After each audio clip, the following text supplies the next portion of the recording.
गोपी और मोनू दो बहुत खास दोस्त होते हैं। एक का नाम मोनू होता है, दूसरे का नाम गोपी होता है। गोपी और मोनू दोनों मिलकर सब्जी बेच रहे थे। सब्जी बेचते बेचते गांव गांव गली गली जब जाते थे, एक दिन एक महिला उनके पास आती है। सब्जी का मोल भाव करने लगती है। सब्जी का मोल भाव करते करते फिर पूछने लगती है कि भैया थोड़ी महंगी सब्जी लगा रहे हो, थोड़ी सस्ती लगा लो। इस तरह की जब बातचीत करती है, और बातचीत का सिलसिला लगभग 1.5 से 2 मिनट तक बात चलता रहता है। महिला सब्जी खरीदकर आराम से यहाँ से चली जाती है।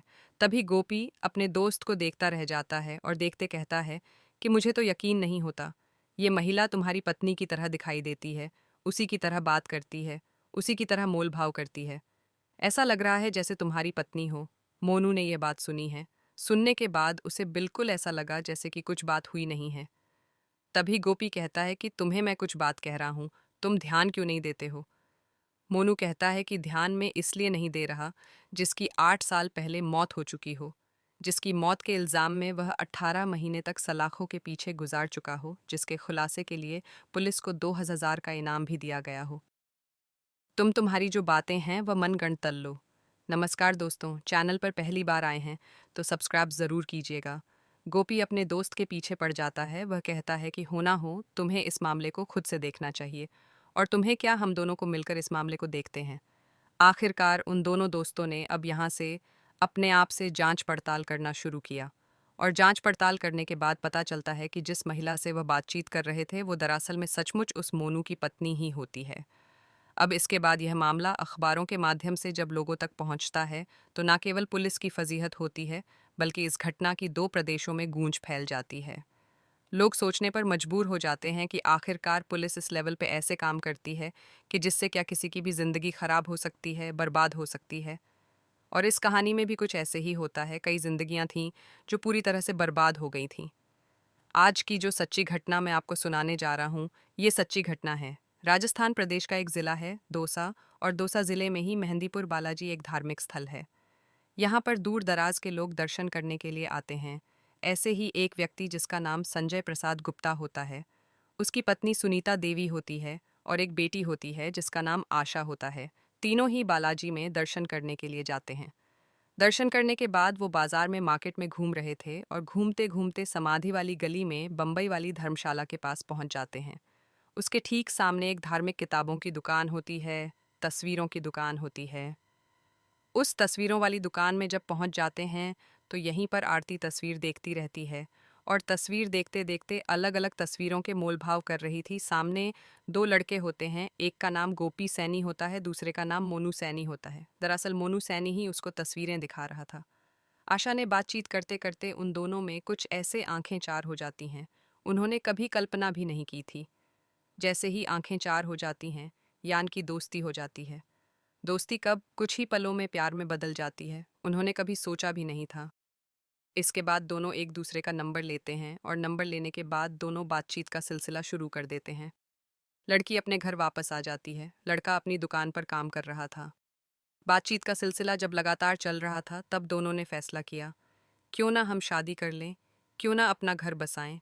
और इसी हिसाब को देखते हुए लड़की एक दिन अचानक ही अपनी माँ, अपने पिता को छोड़कर चुपचाप घर से निकल जाती है, और 5 लापता हो गई है, उसकी कहीं तलाश करा दीजिए। पुलिस ने मुकदमा तो दर्ज कर लिया, लेकिन पुलिस ने इस मामले को उतना गंभीरता से नहीं लिया था जितना पुलिस को गंभीरता से लेना चाहिए था। आखिरकार इस घटनाक्रम को, यानी कि उसकी बेटी को गायब हुए 6 महीने का समय बीत जाता है, और जैसे ही 6 महीने का समय बीतता है, उसके बाद वह बुजुर्ग आदमी अम्मा खा काका पो ये के साल है, जिसका नाम संजय प्रसाद गुप्ता होता है, वह अखबार पढ़ रहा था। और अखबार पढ़ते पढ़ते उसको एक खबर मिलती है कि उत्तर प्रदेश के ज़िला मथुरा के एक मगोरा थाना लगता है, वहाँ पर एक लड़की की लाश मिली है। लड़की की उम्र लगभग 32 के आसपास रही होगी। तभी वो व्यक्ति सीधा थाने पहुंचता है, और वहां जाने के बाद कहता है कि साहब, हो ना हो ये मेरी ही बेटी है। अब उस लड़की के जो लाश मिली थी, उस लाश की कोई नाक करने वाला, उसकी कोई दावेदारी करने वाला कोई पहुंच नहीं रहा था। और जैसे ही संजय प्रसाद गुप्ता पहुंचता है, तो पुलिस ने थोड़ी सी राहत की सांस ली। आखिरकार पुलिस ने इस मामले की जांच पड़ताल करना शुरू कर देती है। सीधा पुलिस की टीम मेहंदीपुर बालाजी जाती है। वहां से मोनू सैनी और उसके दोस्त गोपी सैनी को हिरासत में ले लिया जाता है, क्योंकि गोपी सैनी का भी नाम उस एफआईआर में दर्ज कर कर लिया गया था पुलिस ने। जब इन दोनों को हिरासत में लेने के बाद इनसे बातचीत करना शुरू किया जाता है कि तुमने कैसे इसको मारा, क्या वजह थी। वो शुरुआत में तो इधर उधर की बातें करने लगते हैं, लेकिन पुलिस जब अपने तरीके से उनसे पूछताछ करती है तब वो बताने लगते हैं। दरअसल उन दोनों लड़कों को एक कमरे में बंद कर दिया जाता है। उसके बाद एक लड़के का यानी कि मोनू के हाथ के नाखून उखाड़ दिए जाते हैं और उसको 3rd डिग्री दी जाती हैं। उनको उल्टा उल्टा बांध दिया जाता है। उनकी पिटाई हो रही थी। जब पुलिस वाले कहने लगते हैं कि इनका एनकाउंटर कर देते हैं, जब बात एनकाउंटर की आती है तब वह अपना जुर्म कबूल लेते हैं। कहते हैं कि साहब हमने ही मारा है, वह आरती ही है। पुलिस उन्हें गिरफ्तार करती है और गिरफ्तार करने के बाद जेल भेज देती है। लगभग 9 महीने बीत जाते हैं। 9 महीने के बाद गोपाल सैन की इलाहाबाद कोर्ट से जमानत हो जाती है और मोनू की जमानत के समय में 18 महीने का समय लग जाता है। लेकिन जब दोनों अपने घर वापस लौट कर आते हैं तो घर की परिस्थितियां पूरी तरह से बदल चुकी थी। दरअसल सोनू जो होता है उसको आसावो 4 भाई होते हैं, एक बहन होती है। उनकी सबकी तो शादी हो चुकी थी, लेकिन मोनू सैनी जो सबसे छोटा था उसकी शादी सबसे आखिर में होती है। लेकिन गोपी जो होता है, गोपी सैनिक के 5 भाई होते हैं और 4 बहनें होती हैं। इसका दूसरा नंबर होता है। दूसरा नंबर होने की वजह से बाकी जो बहन भाई होते हैं इनकी शादी विवाह ये सब कुछ पीछे छूट जाता है। इसका खुद का रिश्ता लगा हुआ था। जब इसे पुलिस ने गिरफ्तार किया था तब इसे 14 दिन के बाद इसकी बारात जानी थी, लेकिन वह रिश्ता भी टूट जाता है। इसके बाद फिर परिवार के लोगों से हर कोई तानाता तोड़ देता है। इनसे कोई बातचीत भी नहीं करता। समाज इनका बहिष्कार कर देता है और यह लोग बिल्कुल अलग थलग हो जाते हैं। इनकी जहाँ भी काम चल रहे थे वह काम भी छूट जाते हैं। अब ये जहाँ जाते थे वहीं मायूसी हाथ लग रही थी। आखिरकार करें तो क्या करें, इतनी ज़्यादा दुखी हो जाते हैं। ऐसी करते करते वक्त आगे बढ़ने लगता है और इस घटनाक्रम को लगभग 7 साल का समय बीत जाता है। ये दिसंबर 2022 की ये बात है। एक दिन ये दुकान पर काम कर रहे थे, तभी एक लड़का आता है और लड़का आने के बाद इनसे कहता है, गोपी सैनिक से और सोनू सैनी से, कि यार मुझे ऐसा लगता है कि एक विशाखा गांव लगता है। विशाला विशाला गांव में एक महिला है जो उत्तर प्रदेश के उरई जालौन की रहने वाली है। हो ना हो वो तुम्हारी पत्नी जैसी दिखाई देती है। जैसे ही गोपी ने यह बात सुनी, गोपी ने अपने दोस्त मोनू से कहा, हमें चलकर देखना चाहिए, लेकिन चलकर देखें कैसे, घर में जाएं कैसे। इसलिए उन्होंने एक प्लान बनाया कि अगर हमें उस महिला के बारे में पता करना है तो कुछ ना कुछ नया कुछ करना होगा। इसीलिए वो ऊंट के खरीदार बनकर उस गांव में पहुंच जाते हैं। विशाला में वहां जाने के बाद एक व्यक्ति के पास जाते हैं। कहते हैं कि भाई साहब हम ऊंट ऊंट खरीदना है। तो ऊंट दिखाने की एवज में महज RS 5000 ज़्यादा दे देते हैं। लेकिन यहाँ से उस लड़की का यानी कि आशा का कोई आता पता नहीं चलता है। अब ऐसी स्थिति में उन्होंने ठेले का इंतज़ाम किया। ठेले पर सब्जियां लगाते हैं और सब्जी लगाने के बाद वह पूरे गांव में घूमते रहते हैं। उनका मेन मकसद था जो घर बताया गया था, उसी घर के इर्द गिर्द लगातार घूम रहे थे। इस बात को इसकी पत्नी को ख़त्म हुई। 7 साल का समय बीत जाता है और वो जब सब्जी जी का ठेला लगा रहे थे तो इत्तेफाक से आरती ही घर से निकल आती है। और जब आशा आती है तो उन दोनों को वो पहचान ही नहीं पाती, क्योंकि उन दोनों ने अपना रूप रंग बिल्कुल पूरी तरह से बदला हुआ था। जब भेष बदल कर वो जिस तरह सब्जी बेच रहे थे तो उनकी पत्नी यानी कि मोनू की पत्नी आरती जब सब्जी का मोल भाव करने लगती है, तभी मोल भाव करते करते काफ़ी देर हो जाता है। जब यहाँ से चली जाती है तभी मोनू और गोपी से कहते हैं कि यह तो सचमुच वही आशा है जिसकी मौत के इल्ज़ाम में हम लोग जेल जा चुके हैं। तभी वो दोनों यहाँ से सीधा मेहंदीपुर बालाजी पुलिस स्टेशन जाते हैं। वहाँ के SHO से बातचीत करते हैं और SHO साहब से कहते हैं, अजीत बटसरा से, कि साहब मेरी जो पत्नी है, मोनू कहता है मेरी पत्नी फला गांव में है, जीवित है। और देखो हम उसके लिए मैं 18 महीने और यह मेरा दोस्त 9 महीने के आसपास जेल में रहे हैं और हम पर केस चल रहा है। हम रोज़ तारीखों पर जाते हैं, हम बहुत परेशान हो चुके हैं, आप हमारी मदद कर दीजिए। पुलिस ने जब ये कहानी सुनी तो पुलिस को लग रहा था कि जैसे ये मजाक कर रहे हैं। वो कहते हैं कि बिना सबूतों के हम बात नहीं करते। अब ऐसी स्थिति में ये तो उन्हें पता चल ही चुका है कि वहाँ पर महिला है, इनकी आशा है, लेकिन आगे कैसे पता करें। इसके लिए इनके दिमाग में एक ख्याल आया। ये ई-मित्र बनकर जाते हैं, यानी कि सरकारी कर्मचारी बनकर जाते हैं। उनके हाथों में रजिस्टर होते हैं। रजिस्टर होने के बाद उसी घर पर जाते हैं और जाने के बाद उस घर के सदस्य को आवाज़ लगाते हैं और कहते हैं कि हम सरकारी विभाग से आए हैं। सरकार की तरफ से शौचालय की एक योजना आई है और आपको यकीन नहीं होगा, शौचालय बनाने के लिए सरकार आपको RS लाख का अनुदान देगी। जैसे 2 RS लाख का नाम सुनते हैं वो कहते हैं कि सबको तो बहुत कम पैसे मिलते हैं, हम RS लाख की बात क्यों कर रहे हो। उन्होंने कहा कि लकी ड्रॉ निकाला जाएगा और लकी ड्रॉ अगर आपका निकल आता है तो देख लेना, आपको RS लाख मिल जाएंगे। इस तरह के वो बातचीत करके उस व्यक्ति को अपनी बातों में उलझा लेते हैं और इसके लिए वो कहते हैं कि हमें करना क्या हुआ। वो कहते हैं कि सिर्फ आपको इतना बताना है कि आपके घर में कितने सदस्य रहते हैं, उनकी ID प्रूफ आपकी देनी होगी, साथ ही आपके घर पर 1 महीने में कितने मेहमान आते हैं उनके बारे में जानकारी देनी होगी।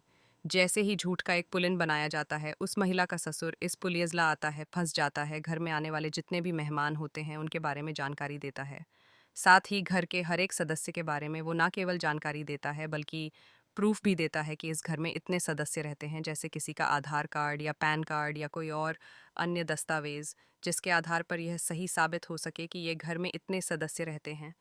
आखिरकार उस डिटेल को लेने के बाद जैसे ही वो पन्ने पलट रहे थे, पन्ने पलटते पलटते पता चलता है कि जिस महिला की तस्दीक करने के लिए आए हैं, जिसका नाम आशा है, वह वाकई आशा होती है जिसके एड्रेस लिखा हुआ था उरई जालन। दरअसल ये जो आरती होती उसके पिता होते हैं, वो उरई जालौन के रहने वाले होते हैं और वह कुछ समय के लिए मथुरा वृंदावन में आकर रहना सेना शुरू कर देते हैं। वहीं से वो बालाजी दर्शन करने के लिए आए थे और यहाँ दर्शन करने के बाद वापस मथुरा वृंदावन चले गए थे। लेकिन जब शादी होती है तो शादी के बाद उसने महिला ने जो अपना एड्रेस लिखवाया था उरई जालन का लिखवाया था, जब वो कोर्ट मैरिज करती है आखिर का जाकर, फिर ये SHO के पास जाते हैं। अजीत भट्सरा केयर जाकर कहते हैं कि साहब ये रहे पूरे डॉक्यूमेंट उस घर के।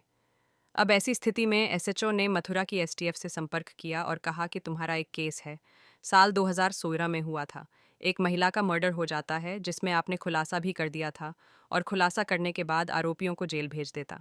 लेकिन वो सोवोमा चे आपा से ये माँ हो, वो महिला मरी ही नहीं है, वो तो जिंदा है। पुलिस जब ये बात सुनती है तो पुलिस को यकीन नहीं हो रहा था। एक टीम जाती है उस घर में और वहाँ जाने के बाद जब दबिश दी जाती है तो उस महिला को उठाया जाता है। उसके बाद गिरफ्तार करने के बाद लेके आते हैं, उससे पूछा जाता है कि क्या कहानी है। तब वो महिला बताती है कि ठलवा सब तेसी 8 दिन के बाद ही उसे पता चल जाता है कि इस घर की ज़्यादा स्थिति अच्छी नहीं थी। इसलिए उसको लगता था जब उसने शादी की थी उसको प्यार हुआ था, लेकिन वो प्यार प्यार नहीं था, बल्कि उसको लग रहा था कि यहाँ पर खुश रहेगी, उसके पास सारी सुख सुविधाएं वगैरह सब कुछ होंगी। लेकिन यहाँ आने के बाद उसने कहा कि मुझे पैसे चाहिए, RS 5000 चाहिए। इस तरह से लगातार वो डिमांड कर रही थी। सोनू वो डिमांड पूरी कर नहीं पा रहा था और इसी बात को देखते हुए अचानक से घर से लापता हो जाती है, रफ्फू चक्कर हो जाती है और कुछ दिनों के बाद यानी कि कुछ महीनों के बाद वह संपर्क करती है। अपने पिता से कहती है कि मैंने वह तो घर छोड़ दिया है लेकिन मैंने दूसरी शादी कर ली है। वह इस बात को 7 महीने से ज़्यादा का समय बीत जाता है जब उसने अपने पिता से संपर्क किया था, लेकिन उसका पिता फिर भी मथुरा की पुलिस से संपर्क करता है और अपनी बेटी की हत्या के इल्ज़ाम में अपने ही पहले वाले पक पत्नी के पहले पति को जेल भिजवा देता है और वह बाद में अपनी बेटी के संपर्क में था। जब पुलिस ने इस मामले की जांच पड़ताल की थी, जब यह घटनाक्रम लोगों तक पहुंचता है तो लोगों को यकीन नहीं हो रहा था। मीडिया वालों ने उन दोनों लड़कों से पूछा, सोनू और गोपाल से, कि आखिरकार तुम्हें जब यह कत्ल किया ही नहीं था तो तुमने फिर ये सारा का सारा इल्ज़ाम अपने ऊपर क्यों ले लिया था। उन्होंने बताया कि पुलिस ने जब 3rd डिग्री दी थी, बहुत बुरी तरह से मारा था, पीटा था, बांध कर उल्टा लटका दिया था, हाथ के नाखून उखाड़ लिए थे। जब सोनू बहुत बुरी तरह से डर जाता है एनकाउंटर की वजह से और आगे ज़्यादा पिटाई ना हो इसलिए उसने जुर्म कबूल कर लिया था। उसने कहा कि हमने मारा है। इस तरह से एक मन गणतसला दी थी और जब मन गणतहीन गई थी तो गोपी को उसकी हाँ में हाँ मिलानी पड़ जाती है और इसकी वजह से उनको न केवल उनके परिवार में कितनी फजीत होती हैं, उन्हें समाज से उन्हें बहिष्कार झेलना पड़ता है। जो गोपाल होता है उसकी भाई बहनों की शादियां रुक जाती हैं और उनके काम बिल्कुल पूरी तरह से ठप हो जाते हैं। 20 लाख से ज़्यादा उनके परिवार वाले कर्जे में आ जाते हैं। इस तरह की दिक्कतें परेशानी होती हैं। जब इस आरती से पूछा जाता है कि तुमने अगर अपनी मर्जी से दूसरी शादी कर ली थी तब तुमने संपर्क क्यों नहीं किया, तुमने क्यों नहीं बताया कि इस तरह से तुम्हारी वजह से तुम्हारी लापरवाही की जैसे 2 लोगों की ज़िंदगी बर्बाद हो चुकी है, उनके दोनों के परिवार बर्बाद हो चुके हैं। तो आरती अपने जवाब में ये कह देती है कि वो दूसरे शादी के बाद अपने पति के साथ बेइंतहा खुश थी और अगर वो बताती कि इस तरह से उसके पहला पति जेल में है तो उसकी शादी शायद दूसरी टूट जाती। इसलिए वो बिल्कुल खामोश पड़ जाती है, चुप रह जाती है और यही वजह थी कि उसकी खामोशी की वजह से 2 लोगों की ज़िंदगी बर्बाद हो जाती है, लेकिन अपनी ज़िंदगी को बचाया। ऐसे ही और दिलचस्प वीडियो के लिए चैनल गोपी यादव को सब्सक्राइब करें और बेल आइकन दबाएं ताकि आपको नए वीडियो की नोटिफिकेशन मिलती रहे।